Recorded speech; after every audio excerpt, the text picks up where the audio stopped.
Welcome back to my channel, Ramir Boulder. Dating Senate President Franklin Drilon laban sa panawagan ng PBM resign. Ano po? Ito po ang kanyang mga pananaw.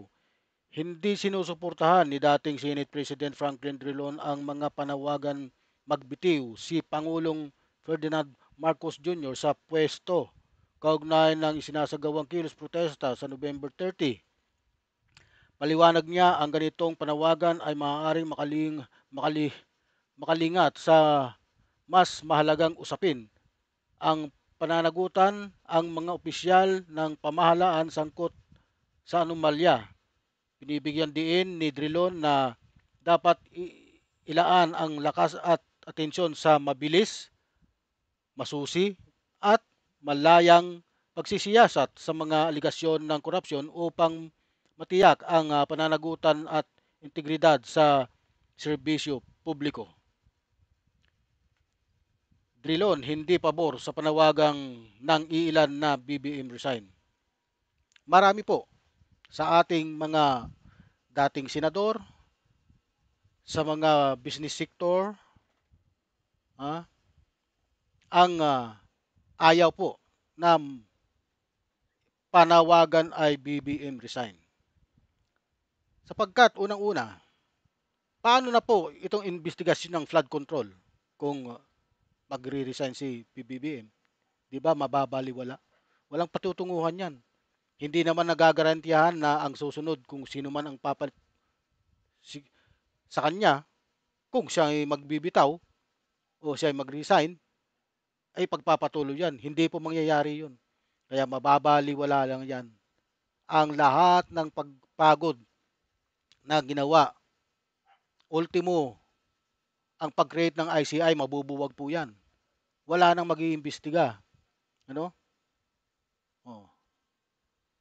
Ganyan po mangyayari dyan kapag tuluyang umalis sa pwesto si BBM. Mababaliwala lahat yung mga totoong nagnakaw nandun na sa kulungan ngayon. Lalabas po yan.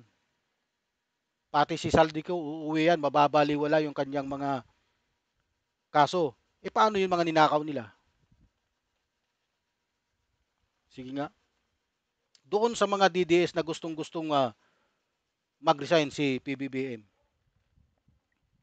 Kasi gusto nila iluklok si Sara. Hintayin na lang nila ng 2028, kumandidato na lang sila. Kasi sinasabi naman nila na malakas siya. Bakit hindi nyo hintayin ang 2028? Ano? Tatapusin ang term ni BBM hanggang 2028. At itong mga investigasyon na nasimulan na may rami nang na-freeze na asset si Saldico, dapat maipagpatuloy yan. Hindi po pwedeng maputol yan kasi nag-umpisa na eh. Hintayin na lang natin yung katapusan, yung conviction ng mga taong sangkot sa flood control anomaly, sa insertion, sa ghost project. Hintayin natin yan matapos nang makita natin kung ano yung final result. Ano po?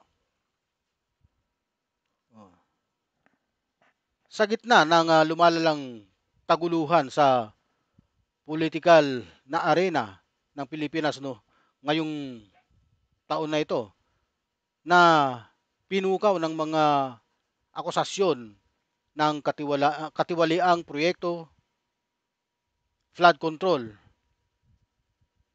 pag-insert ng 100 billion pesong national budget at mga pag-resign ng official tulad ni na Executive Secretary Lucas Bersamin at Budget Secretary Amina Pangandaman, ang pahayag ni dating Senate President Franklin Drilon ay hindi lamang isang simpleng pagtutol sa panawagan ng iilang grupo para mag-resign o magbitiw si Pangulong Ferdinand Bongbong Marcos. Ito ay isang matalinong pagtatanggol sa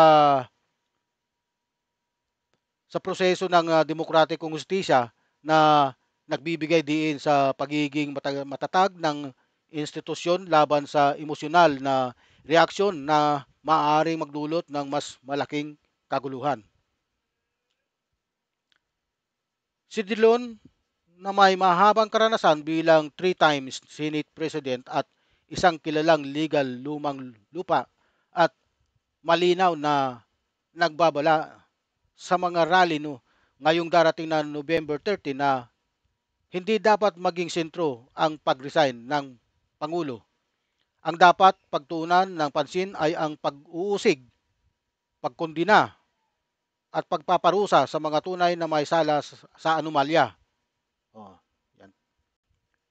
Ayon sa kanya, ang mga panawagang BBM resign mula sa mga oposisyon at aktivistang grupo na nag-ugat sa aligasyong pag-utos ni Marcos di umano sa Ako Bicol Representative Saldico para i-insert ang mga proyekto ay maaaring magbunga ng mas seryosong batasang problema tulad ng sedition cases na magpapalala lamang ng polarisasyon sa lipunan sa halip na magsolusyon sa lugar ng korupsyon.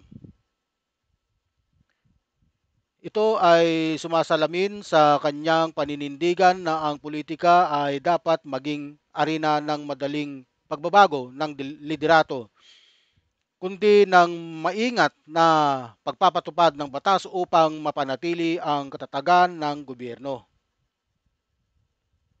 Sa mas malalim na antas, ang posisyon ni Drilon ay isang paalala ng mga aral mula sa nakaraang krisis sa Pilipinas tulad ng EDSA People Power na nagpatalsik kay dating Pangulong Joseph Estrada noong 2001. Isang insidente na siya mismo ay bahagi bilang Senate leader na nagdulot ng maikling pagbabago ngunit matagal na hindi pagkakaisa.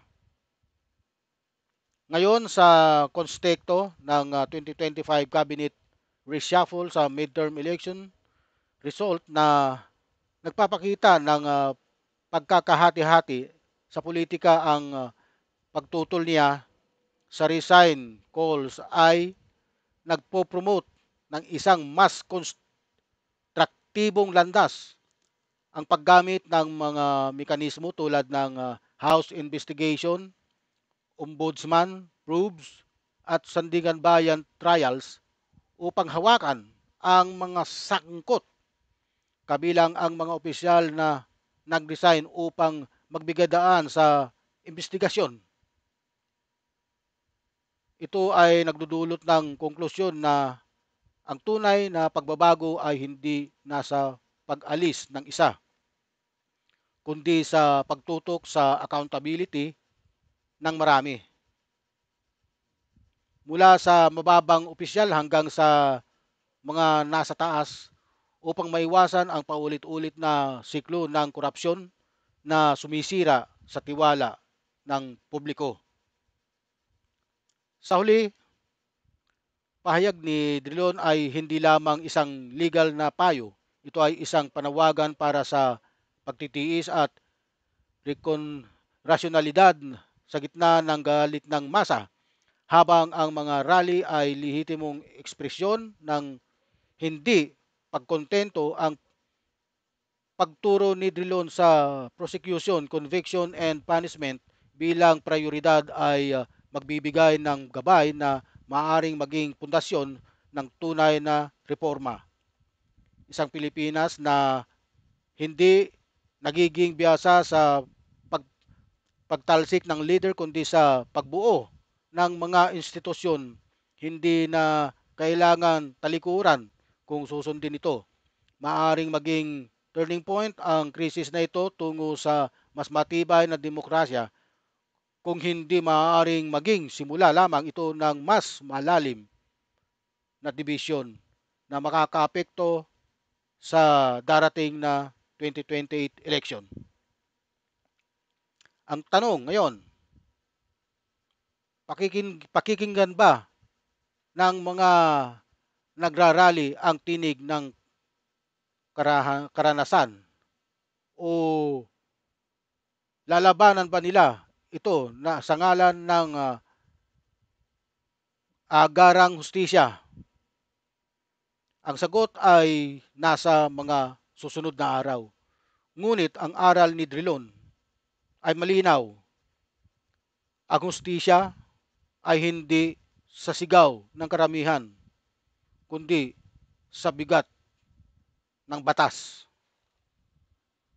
Ito po, basa po tayo ng komento. Ano? Salute po kami, former Senate Drilon, mga totoong may malasakit sa bayan. Huwag kang bibitiw, nasa atin si God. Manalangin tayo ng time team na pagmamahal. God, Lord Jesus Christ's name. Jesus, Mary, and Joseph, protect our President Bongbong Marcos Jr. and protect our country, Pilipinas. Amen. Maraming sumusuporta. Dapat lang wag niya suportahan para tuloy-tuloy ang investigasyon that lahat ng sangkot sa pangungurakot at mga nakasuhan sa flood control. Amen. Always praying that and trust in the Lord Jesus Christ. Amen.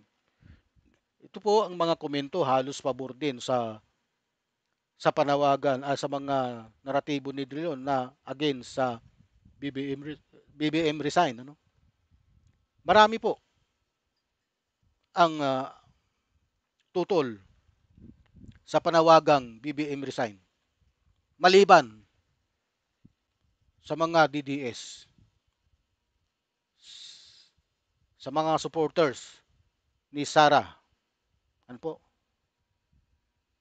Okay? Hanggang dito na lang muna ang ating vlog. Marami pong salamat sa inyong pagsubaybay. Huwag niyo pong kalimutan mag-like and subscribe at pakishare na rin po sa aking YouTube channel, Ramir Boulder, at sa aking page. Marami pong salamat.